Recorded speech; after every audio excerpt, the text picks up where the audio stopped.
आज आपण निवडणुकीच्या ह्या रणसंग्राममध्ये निवडून आलेला आहे, काय सांगाल? हे नक्कीच आपल्या माझ्या प्रभाग क्रमांक 8 मधल्या सगळ्या नागरिकांच्या सर्व कार्यकर्त्यांच्या प्रयत्नाला यश मिळाले. आजपर्यंत करत आलेलं जे काम आहे त्याचं फळ आज मिळाले.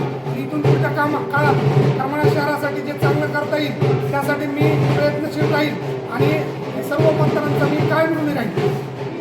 खरं तर भाजपाला करमाळा नगरपालिकेमध्ये जेवढे या ठिकाणी संख्याबळ मिळालेलं आहे ते खूप मोठं मिळालेलं आहे, काय सांगाल?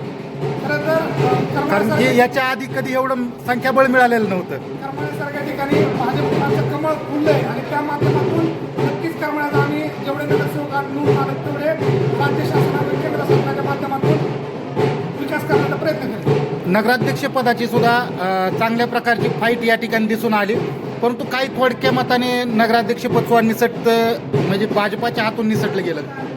आम्ही सर्वजण नगराध्यक्ष पदासाठी प्रयत्न करत होतो, पण काही राजकीय गणित न जुळल्यामुळे आणि थोडा प्रयत्न कमी पडल्यामुळं किंवा वेळ कमी पडला नगराध्यक्ष पदासाठी, नाही आम्ही नगराध्यक्ष पद सुद्धा आम्ही विजयी झालो. सध्या आपण किती मताने निवडणूक यामध्ये? मी 116 मतांनी निवडून आलोय आणि चांगल्या पद्धतीने लोकांचं काम करायला डोक्यात आहे. बरं, ओके, धन्यवाद.